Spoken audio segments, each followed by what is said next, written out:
On va appliquer tout cela sur des cas importants que vous aurez à calculer pour les séries de Fourier.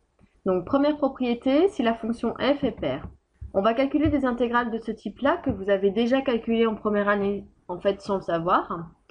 Oméga correspond à la pulsation, mais en fait n'intervient pas ici. On pourrait mettre n'importe quelle constante. Donc j'intègre entre moins a et a f de t cosinus n oméga t dt. On remarque dans un premier temps que l'intervalle d'intégration est centré par rapport à 0.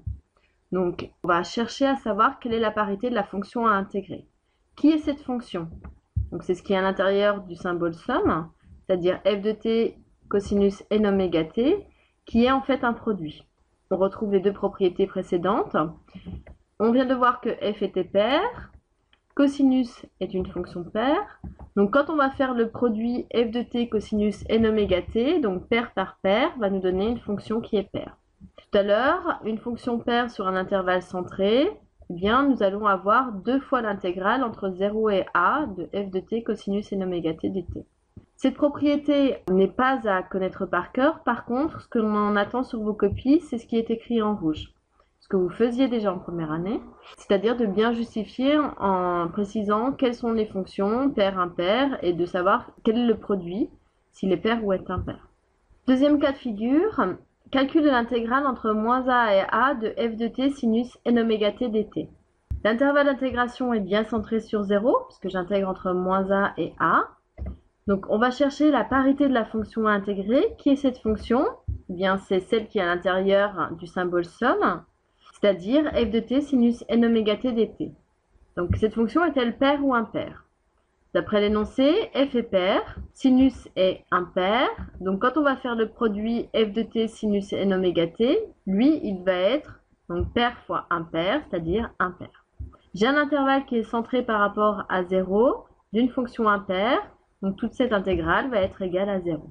Ces deux propriétés ne sont pas à connaître par cœur, par contre vous avez à les redémontrer à chaque fois.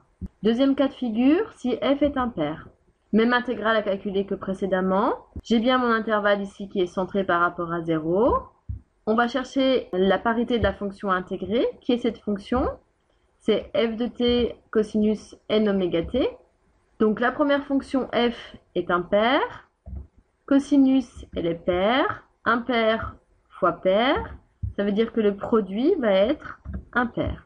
J'ai un intervalle centré sur 0 d'une fonction impaire, donc ça veut dire que toute cette intégrale est égale à 0. On intègre maintenant f de t sinus n oméga t entre moins a et a. L'intervalle est bien centré sur 0. Je regarde la parité de la fonction intégrée, qui est telle. Et ben, c'est toute cette fonction f de t sinus n oméga t. On cherche à savoir si elle est paire ou impaire. D'après l'énoncé, f est impair. Sinus est également impair. Donc quand on va en faire le produit, impair fois impair, on récupère une fonction qui est paire. J'intègre une fonction qui est paire sur un intervalle centré par rapport à 0. Donc ça revient à calculer deux fois l'intégrale entre 0 et a de f de t sinus n oméga t dt. Pareil, propriété non pas à connaître par cœur, mais à redémontrer à chaque fois.